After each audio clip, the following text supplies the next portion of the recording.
The morning light over the channel was pale and cold, the kind of light that revealed everything, yet offered no comfort. Waves rolled in heavy with the smell of salt and cordite, carrying the bodies of men who had never reached the sand. Machine gun fire stitched the waterline, carving white scars across the surf. Behind a low seawall, hundreds of American soldiers pressed themselves into the gravel, unable to move forward, unable to go back, trapped between duty and death. This was not what the planners had promised. The bombardment that was supposed to break the German defenses had missed. The tanks that were meant to lead the assault lay at the bottom of the sea. Every assumption, every line on every map had shattered in the first minutes of the landing. And then, through the smoke and confusion, a 51-year-old American general stepped off a landing craft and walked upright across the killing ground, as if the battlefield itself had paused for him. His name was Norman Cota, and the men around him would later say that in those moments he seemed less like a commander and more like a challenge to fate. What makes a man stand when everyone else is pinned to the earth? And how does a single decision on a single morning change the course of a war?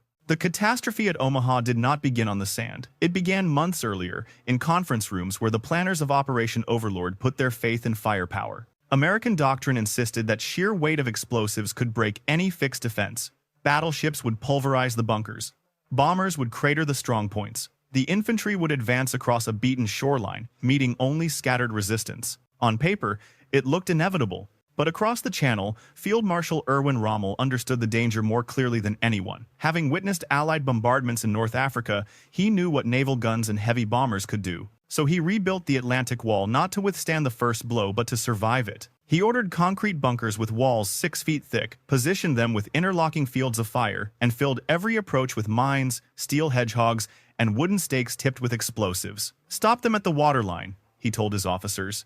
"If they get inland, we lose the war." For the Germans of the 352nd Infantry Division, nearly 12,000 men defending a 5-mile front, this was not a slogan. It was a promise. Each bunker was plotted to cover another. Each machine gunner knew the exact distance to the surf. Each artillery crew had pre-registered every square meter of beach. If the Allies came, they would come into a geometry of death. At dawn on June 6th, everything Rommel had prepared suddenly mattered. The naval bombardment fired from too far offshore. Most shells overshot their targets, exploding harmlessly inland. Bombers dropped 13,000 bombs into empty fields, terrified of hitting their own approaching troops. Not a single German bunker on the bluffs was destroyed. When the first wave of American infantry approached the shore at 6:30 a.m., they were walking into defenses that were untouched, awake, loaded, and waiting. Company A of the 116th Infantry Regiment landed directly in front of a fortified strongpoint known as WN-71. As the ramps of their landing craft dropped, German machine guns opened fire with mechanical precision.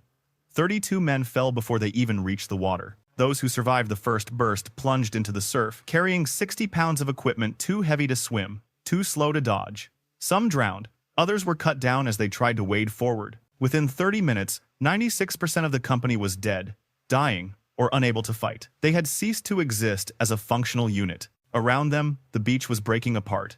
DD tanks meant to support the infantry sank in the rough sea.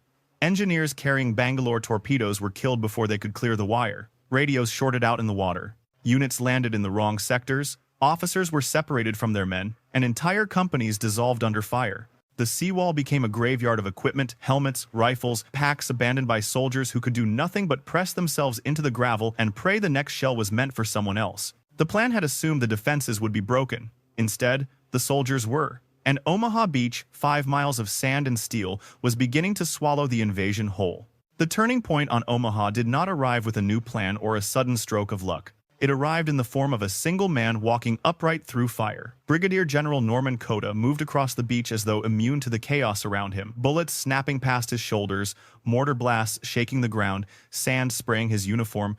To the soldiers pressed behind the seawall, he was the first figure they had seen all morning, who was not crawling, hiding, or dying. Cota's presence alone broke through the paralysis, but it was his actions that changed the battle. Near a section of shredded wire, he found a group of Rangers pinned down by a machine gun 70 yards up the bluff. Twice they had tried to cross. Twice the first man through the gap had been killed. The Rangers were waiting for orders, any orders, when Cota strode up and asked who they were. "5th Rangers," someone shouted. Cota looked at the gap, then at the men, and uttered the words that would become immortal in U.S. Army history. "Well, goddammit, Rangers, lead the way. Number 3. End quote. Then he walked through the gap himself. For a moment, it seemed impossible. No German gunner fired, no mortar dropped. The battlefield held its breath. When Cota reached the far side of the wire and waved them forward, the Rangers followed not because the danger had lessened, but because a 5-1-year-old general had just shown them that movement was still possible. 12 men made it through before the machine gun opened up again. They scattered into the tall grass of the bluff, hugging the earth as rounds tore past. Crawling upward, Cota helped direct suppressing fire, while 2 Rangers maneuvered around the flank. They tossed grenades into the firing slit. The gun fell silent. It was 8:04 a.m. And for the first time since the invasion began, an American unit had broken a German strongpoint on Omaha Beach. That single success rippled outward. Along the beach, scattered groups of infantry began to rise from behind the seawall. Sergeants gathered whoever was nearby, 3 men, 5 men, sometimes only 1, and pushed toward gaps in the wire. Engineers, sheltered by hastily formed fire teams, managed to slide Bangalore torpedoes under the obstacles. The detonations tore 4-meter holes through the tangle of steel and barbed wire. Through each new opening, infantry poured forward in bursts, scrambling up the slopes before the Germans could adjust their fire. The Americans were no longer attacking as regiments or battalions. They were infiltrating small, determined groups moving unpredictably, forcing the defenders to fight in every direction at once. Strong points that dominated the beach from the front suddenly came under attack from behind. Bunkers designed to repel frontal assaults were breached through their blind sides. German mortar teams found American riflemen crawling toward their observation posts. Artillery spotters who had been directing devastating fire onto the beach were themselves overrun. By 9 a.m., the psychological momentum once entirely German had shifted. The defenders were still strong, still entrenched, still deadly. But they were no longer fighting soldiers who believed they were trapped. They were fighting soldiers who had seen a general walk into gunfire and survive, and who now believed that victory lay somewhere beyond the next ridge. Omaha Beach was no longer a place to die. It had become a place to break through. By mid-morning, the German defensive line along Omaha was beginning to unravel not because its fortifications had failed, but because they were being bypassed. The Atlantic Wall had been designed to stop organized assaults by battalions moving in formation. It was never meant to withstand dozens of small, scattered American units climbing the bluffs from every angle, slipping through gaps, appearing behind bunkers, and attacking strong points from directions the defenders had not prepared for. What had begun as a slaughter was turning into a fragmentation of the German line. Commanders inland sensed it first. Reports reaching Colonel Ernst Goth at the 916th Grenadier Regiment headquarters painted a picture he didn't want to believe. American infantry were no longer pinned on the beach. They were advancing slowly, bloodily, but relentlessly.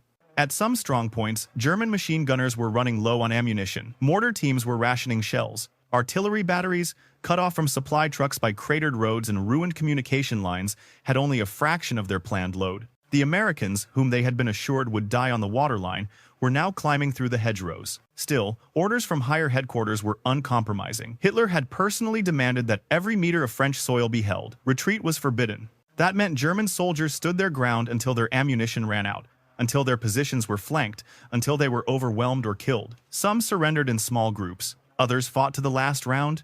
All of them were witnessing the collapse of a plan that had been sold to them as unbreakable. For the Americans, the breakthrough came at staggering cost. On the beach and in the draws behind it, medics worked with bare hands and scavenged supplies. Captain Emerald Rolston's medical company was nearly wiped out before even touching the sand, 80% casualties when their landing craft was hit offshore. Staff Sergeant Arnold Lambert treated more than 300 wounded men behind a 3-foot concrete slab that served as the only cover on Fox Green. He worked 14 hours under fire, triaging who could be saved and who could not. The human toll extended far beyond the battlefield. Company A of the 116th Infantry Regiment, drawn heavily from Bedford, Virginia, lost 19 men in the first minutes at Dog Green and more later in the campaign. In a town of just 3,000, nearly every family felt the weight of a telegram delivered to the door. Bedford's sacrifice would become a symbol of the cost of freedom ordinary men caught in extraordinary violence. By late morning, American forces controlled 3 of the 5 critical beach exits. Small groups were pushing inland toward Colleville-sur-Mer. The Germans, unable to bring up reserves in daylight due to Allied air superiority, had no way to seal the breach. Omaha Beach was no longer in danger of collapsing, but victory came drenched in loss. Nearly 2,400 Americans became casualties at Omaha alone, with roughly 700 killed. Units that had trained together for years were shredded in minutes. Platoons became handfuls. Companies evaporated.